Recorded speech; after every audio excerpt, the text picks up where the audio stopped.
Good morning বন্ধুরা, কেমন আছো তোমরা? সবাই নিশ্চয়ই ভালো আছো, আমিও ভালো আছি। আর আজকে হলো মঙ্গলবার, এখন সকাল 6টা বাজে। আজকে ঘুম ভেঙে গেছে 5টা 18-র সময়। যখন আমার ঘুম ভাঙলো মোবাইলটা হাতে নিলাম, দেখলাম 5টা 18 বাজে। তারপরে আমি বারান্দায় আসলাম। বারান্দায় এসে দেখি কোকিল পাখিটা ওই এইটা, হ্যাঁ এটা তো সজনে গাছ, এই গাছের উপরে কোকিল পাখিটা সেই ডেকেই যাচ্ছে, কি জোরে জোরে ডাকছিল। তাই আমি একটু ভিডিও করলাম, আর কোকিল পাখির ডাকটা শুনে মনটা ভালো হয়ে গেল। তো ভাবলাম একটুখানি ভিডিও করি।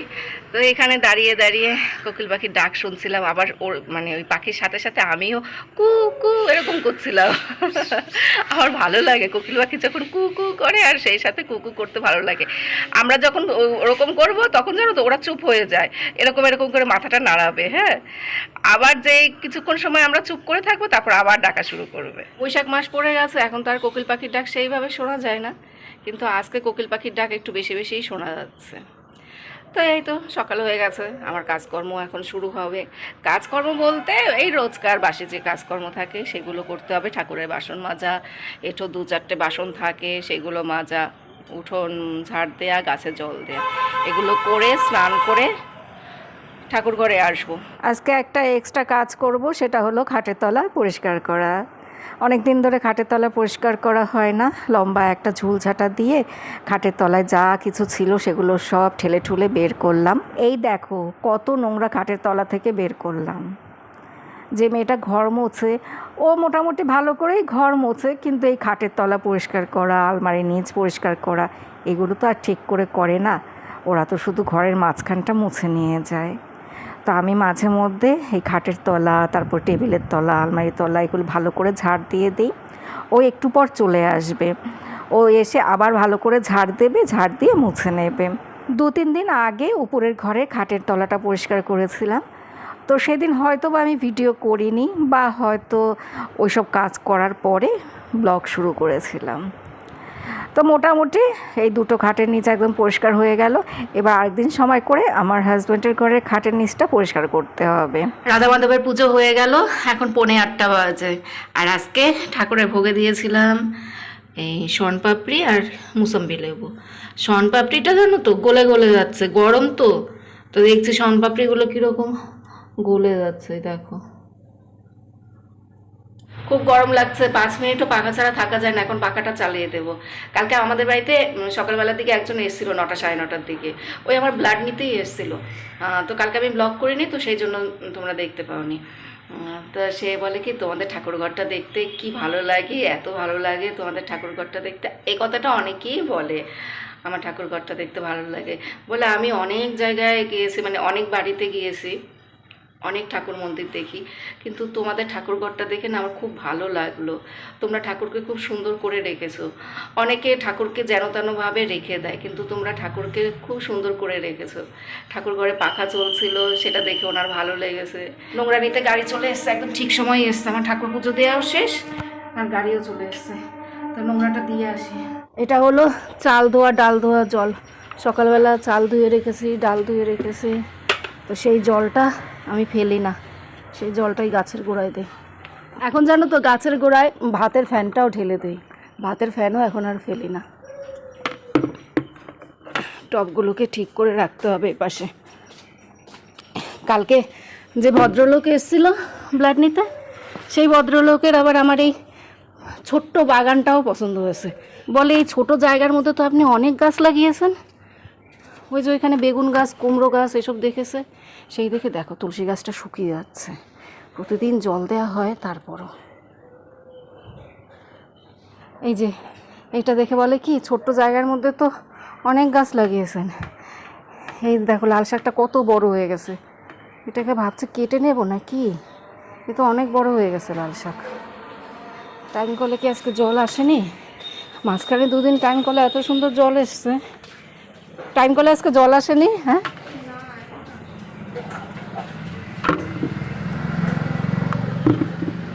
গোলাপ গাছে একটা কুড়ি এসছে, অনেক দিন পর গোলাপ গাছে কুড়ি আসলো।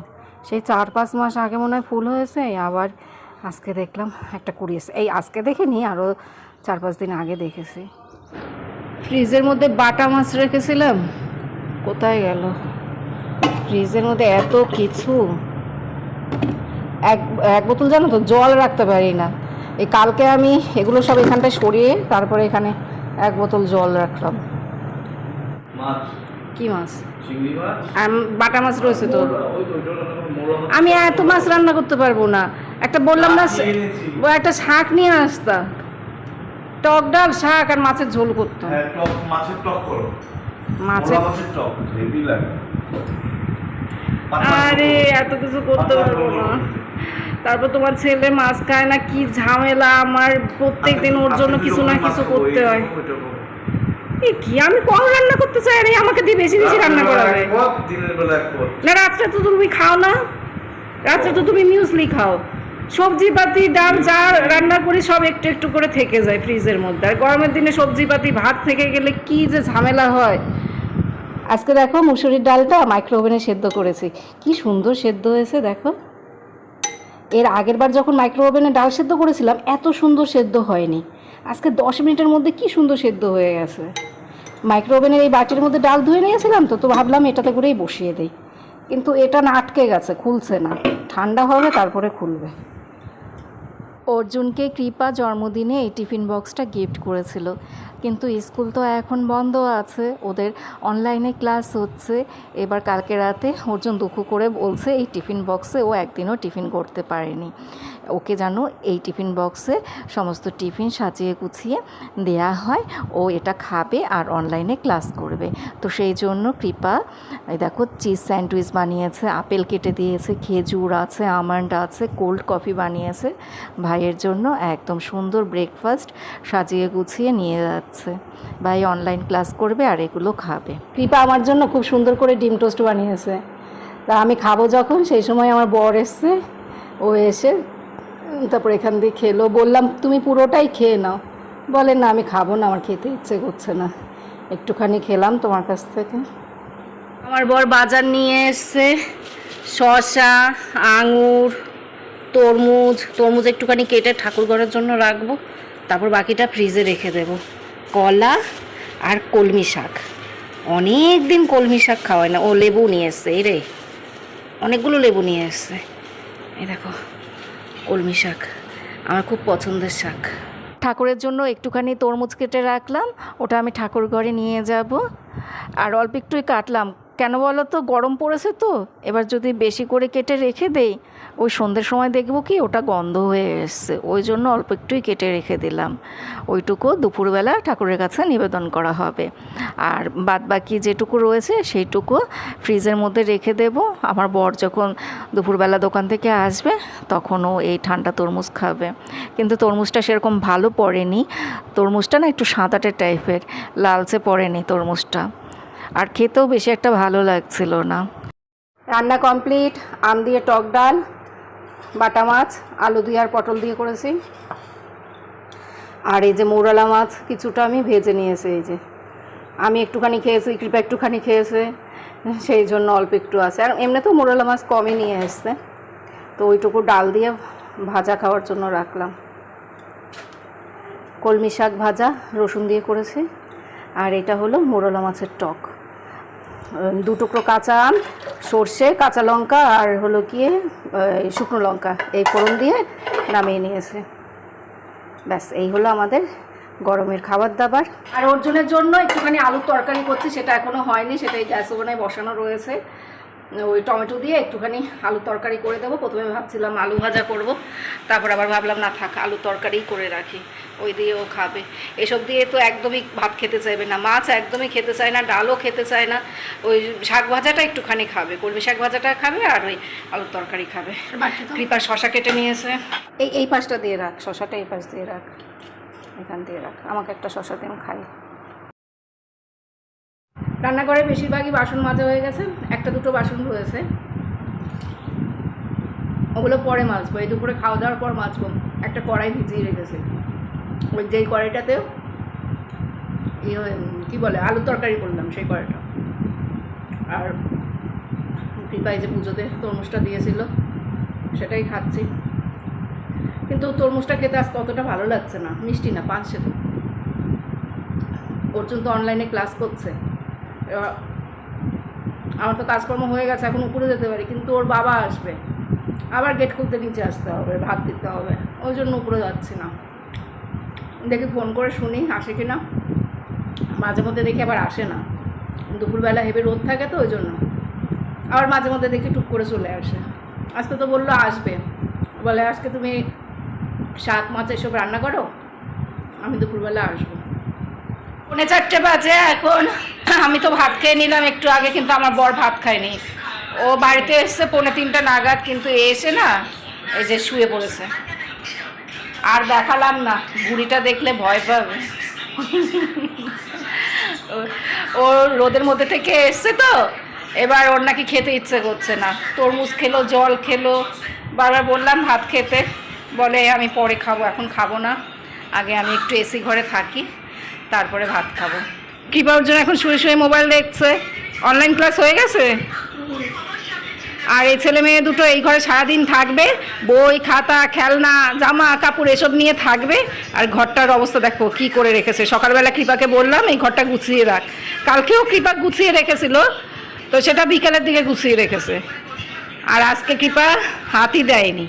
এখানে দেখো গত 2 দিন ধরে প্যাকিং চলছে। আমরা এক জায়গায় ঘুরতে যাব, তো সেই জন্য কৃপা অর্জুন গত 2 দিন ধরে, 2 দিন, পরশু দিন থেকে, পরশু কালকে আজকে 3 দিন ধরে প্যাকিং করছে। এখনো ঘুরতে যেতে দেরি আছে। এই ট্রলিতে কৃপার জামা কাপড়, আর ওই ছোটটায় অর্জুনের। এবার আমি আর ওর বাবা কোথায় জামা কাপড় নেব, কি করব কিছু বুঝতে পারছি না। ঘরের মাঝখানে এই 2টো ট্রলি ব্যাগ এইভাবে ফেলে রেখেছে আজ 3 দিন ধরে। আমরা কিসের মধ্যে জামা কাপড় নেব সেটাই তো বুঝতে পারছি না। ট্রলি ব্যাগ দুটোই এরা 2 ভাই বোন দখল করে নিয়েছে। আমাদের একটা বড় ট্রলি ব্যাগ রয়েছে, কিন্তু ওটা নিয়ে না যাতায়াত করা হেভি মুশকিল। ওটা ওই সেই ট্রেনের সিটের নিচেও ঢোকাতে পারি না, তারপরে নিয়ে নামাও মুশকিল। ওটাকে দেখলে সবাই ভয় পায়, আর সবাই শুধু আমাদেরকে বলবে এটা নিয়ে এসছিস কেন, এটা নিয়ে এসছিস কেন, এই কথা বলবে। আমরাই ক্যারি করি, আমরাই সব করি, কিন্তু তাও সবাই বলবে এটাকে কী করতে নিয়ে এসছিস, এটাকে কী করতে নিয়ে এসছিস। এত বড় একটা ট্রলি ব্যাগ। আর একটা ছোটো ট্রলি ছিল, সেটাকে তো আমার বর ভেঙে ফেলেছে। উপরের ওই যে কভারটা যে থাকে প্লাস্টিকের, ওটা ফেটে ফেটে গেছে, কিন্তু ট্রলিটা একদম ভালো, শুধু উপরের ওই প্লাস্টিকটা ফাটা ফাটা, ওটা নাকি ঠিকও হবে না। তা আমরা কোথায় ঘুরতে যাচ্ছি সেটা এখন তোমাদের বলি। আরে এরা সবাই মোবাইল চালিয়ে বসে রয়েছে, আমি কথা বলতে পারছি না। কি গো, মোবাইলটা সাউন্ড কমাও না। আমরা যাব পাঞ্জাবে আর কাশ্মীরে। আগে পাঞ্জাবে যাব, তারপরে কাশ্মীরে যাব, মানে পাঞ্জাব হয়ে কাশ্মীরে যাব। আমার ছেলে মেয়ে বলতে বারণ করে, শুধু বলে এখনই বলবে না, যদি যাওয়া না হয় সেই জন্য বলতে বারণ করে। একবার সেই পুরী ক্যান্সেল হয়ে গেল না, তাই। আর ক্যান্সেল হলে কি করা যাবে, ক্যান্সেল হলে কি করে যাবি, উড়ে উড়ে যাবি, উড়ে উড়ে যাবি। এবার আমাদের বাড়িতে 6 মাস ধরে এই কাশ্মীর নিয়ে আলোচনা হচ্ছে। টিকিট কাটা হয়েছিল 6 মাস আগে। আমরা 30-35 জন লোক যাচ্ছি একসাথে। আর ওই কি গো, এখান থেকে কবে জানি আমরা যাচ্ছি, এখান থেকে আমরা সকালবেলা বের হব, পরের দিন সেই সন্ধ্যার সময় পাঞ্জাবে পৌঁছাবো, তারপর পাঞ্জাবে 1 রাত থাকা হবে। হ্যাঁ, আরে হ্যাঁ, তো কি হয়েছে বললে, আমি যখন যেখানে থাকবো তখন তো সেখানে গিয়ে ভিডিও করবই। এখন তোমাদের সাথে আমি গল্প করছি, বাড়িতেও এরকম গল্প করি, তোমাদের সাথেও সেরকমই গল্প করছি। তারপরে ওই কাশ্মীরে থাকা হবে, প্রায় সপ্তাহখানিক থাকা হবে। 13 দিনের ঘোরা। আসার সময় 2 দিন ট্রেনে থাকতে হবে, ওটাই মানে মাথার উপরে বিশাল বড় এক চিন্তা, যে 2 দিন ট্রেনে কি করে থাকবে। এর আগেও আমরা সে যখন গুজরাট গিয়েছিলাম 2 দিন ট্রেনের মধ্যে ছিলাম, দ্বারকাতে গিয়েছিলাম 2 দিন ট্রেনে ছিলাম। তো কৃপা অর্জুন তো দেখতেই পাচ্ছ, নিজেরা এই 2টো ব্যাগ দখল করে বসে আছে। এবার আমার জামা কাপড়গুলোও গোছাতে হবে, অনেক দিনের ব্যাপার। শীতের পোশাক নিতে হবে, অনেক কিছু নিতে হবে, গরমে পোশাক নিতে হবে। পাঞ্জাবে গরম, কাশ্মীরে ঠান্ডা। হ্যাঁ, তো সারাদিন নাচতেই থাক, নাচতেই থাক। কৃপা পরীক্ষা দেবে কি, পড়াশোনা কি করবে, সারাদিন শুধু কাশ্মীর করতে থাকে। এখন 4:45 বাজে, রাতে ডাক্তারের কাছে যাচ্ছি। 4:30টার সময় যাওয়ার কথা ছিল, তাই একটু দেরি করেই বেরোলাম। বাইরে যা এখনও রোদের তাপ। আমার বর দিয়ে আসবে, দিয়ে ও চলে আসবে। ওদের তো প্রায় 1-1.5 ঘন্টা কাজ থাকে, ও দিয়ে তারপরে বাড়িতে চলে আসবে। আমার ওই আরসিটি হয়ে গেলে তারপর ওকে ফোন করে দেবো, কিন্তু কথাই তো বলতে পারবো না ফোন করে, সেটাই ভাবছি। ব্যাগ নেব আজকে, আগের দিন ব্যাগ নিইনি, আজকে ব্যাগ নেব। ব্যাগের মধ্যে মোবাইলটা রাখতে হবে তো, সেই জন্য ছোটো একটা ব্যাগ নিয়ে যাব। ওখান দিয়ে এসে আর তোমাদের সাথে কথা বলতে পারবো না, সেটাই ভাবছি। আগে আগে ব্লগটা শেষ করে দিলে ভালো হতো, কিন্তু ব্লগ তো বড় হয়নি। কাজের সময় আর কিছু খুঁজে পাই না, পেয়েছি। এই পার্সটা নেব, আর দেখো অর্জুন কী করে রেখেছে। আর তাছাড়া এই পার্সের মধ্যে মোবাইলও ঢুকবে না। অন্য আরেকটা পার্স নেই, ওই পাশের ড্রয়ারের মধ্যে রয়েছে। আমার আর্টসিটি করা হয়ে গেল, আরও কয়েকদিন আসতে হবে। তা এখন তো আর আমি কথা বলতে পারছি না। কথা বলতে পারি, দাঁত চেপে চেপে আস্তে আস্তে কথা বলি, জোরে সেইভাবে কথা বলতে পারি না। আমার বরকে ফোন করে দিয়েছি, ও চলে এসছে। তো যাওয়ার সময় কৃপা অর্জুনের জন্য নিরামিষের একটা দোকান থেকে দই বড়া আর ভেজিটেবল চপ নিয়ে আসলাম। এটা একটা বড় মিষ্টির দোকান, প্রতিদিনই এখানে নিরামিষের বিভিন্ন রকমের আইটেম পাওয়া যায়। এর আগেও মনে হয় 2-1 দিন ওখান থেকে খাবার কিনে নিয়ে এসেছি, অনেক কিছু পাওয়া যায়। তো আজকে দই বড়া আর ভেজিটেবল চপ আনা হলো। আমি তো কিছুই খেতে পারবো না, কিন্তু লাস্টে না আমি একটুখানি দই বড়া খেয়েছি। আমার না পরে খিদে পেয়েছিল, রাত 9টার দিকে খিদে পেয়েছে, তারপরে দেখলাম দই বড়া রয়ে গেছে, তারপরে একটুখানি দই বড়া খেলাম। দই বড়াগুলো চিবিয়ে চিবিয়ে খেতে পারিনি, জল দিয়ে গিলে গিলে খেলাম। চিবিয়ে হয়তো খাওয়া যেত, তাও আমি ভয়ে খাইনি, আমি একটু ভীতু তো। আমার মনে হলো যদি আবার দাঁতে ব্যথা করে। এমনিতে ডাক্তার বলেছে যেখানে আরসিটি হয়েছে সেই দাঁত দিয়ে যেন 2-3 দিন খাবার চিবিয়ে না খাই। তো আরেক পাশ দিয়ে তো খাবার চিবিয়ে খাওয়া যায়, কিন্তু আমি ভয়ে আর সেটাও করিনি। দই বড়াগুলোর দাম নিয়েছে অনেক বেশি, কিন্তু খেতে না সেরকম একটা ভালো লাগেনি। কৃপা ওই জন্য খায়নি, বলে মা দই বড়া ভালো লাগছে না, ওই জন্যই দই বড়াগুলো রয়ে গেছে। আমাদের বাড়ির সামনে যে লোকটা আসে দই বড়া আর ধোসা নিয়ে, ওনার হাতের দই বড়া আর ধোসা খুব টেস্টি হয়। ওনার হাতের দই বড়া খেতে এত ভালো লাগে। তা যাই হোক, আজকে দই বড়া আমি আনতাম না, কিন্তু আমার বর বলল যে গরম পড়েছে তো দই বড়া নিয়ে যাও বাচ্চাদের জন্য, ওই কারণেই দই বড়াটা কেনা হলো। আগামীকালের জন্য আমন্ড ভিজিয়ে রাখলাম, ফ্লেক্সিড ভিজিয়ে রাখলাম। তারপরে আমি মাথায় কালকে হেনা করব, সেই জন্য হেনা আর একটু কফি পাউডার মিশিয়ে কাচের বাটির মধ্যে ভিজিয়ে রাখলাম। তো আমার এই রাতের সমস্ত কাজকর্ম প্রায় শেষ হওয়ার পথে। সবাইকে খাবার দাবার দিলাম, রান্নাঘর পরিষ্কার করা, ডাইনিং টেবিল পরিষ্কার করা, বাসনকোসন ধোয়া মাজা, এগুলো সবই আমার এখন হয়ে গেছে। এবার উপরের ঘরে চলে যাব। উপরের ঘরে যে সমস্ত গাছ রয়েছে সেই গাছগুলো আমি সব 2 দিনের জন্য রোদে দিয়েছিলাম, মানে বারান্দায় রেখে দিয়েছিলাম। তো রোদ খাওয়ানো হয়ে গেছে। কৃপাকে বলেছিলাম সকালের দিকে গাছগুলো সব ঘরে নিয়ে আসতে, কিন্তু যে গাছটা যেখানে থাকে সেই গাছটা সেইখানে কৃপা রাখেনি, ওগুলো সব ওই ঘরের মধ্যে এনে জড়সড়ো করে রেখে দিয়েছে। এবার আমি ওগুলো সব দেখে দেখে জায়গায় রাখছি। আর এই দেখো, এই গাছটা এত সুন্দর হয়েছে। গাছটা ছোট্ট একটুখানি ছিল, মাত্র মনে হয় 3-4টে পাতা ছিল এই গাছে, আর সেই গাছটা আজকে দেখো কত বড় হয়েছে। এটাকে কেউ বলে জেট প্ল্যান্ট, আবার কেউ বলে স্পাইডার প্ল্যান্ট, মানে এক একজনের মুখে এক একটা শুনি নাম। আমি এটার সঠিক নাম জানি না, কিন্তু গাছটা দেখতে খুবই ভালো লাগে। আর এই জায়গার লাইটটা না খারাপ হয়ে গেছে, যার জন্য এই জায়গাটা অন্ধকার। দেখো লাইট নেই, এখানে একটা লাইট লাগাতে হবে। তো যাই হোক বন্ধুরা, এই তো আমার রাতের সমস্ত কাজকর্ম কমপ্লিট। এবার আমি ঘুমাবো, আর সেই সাথে ব্লগটাও শেষ করছি। তোমরা সবাই ভালো থেকো, সুস্থ থেকো, সাবধানে থেকো। আবার আগামীকাল দেখা হবে।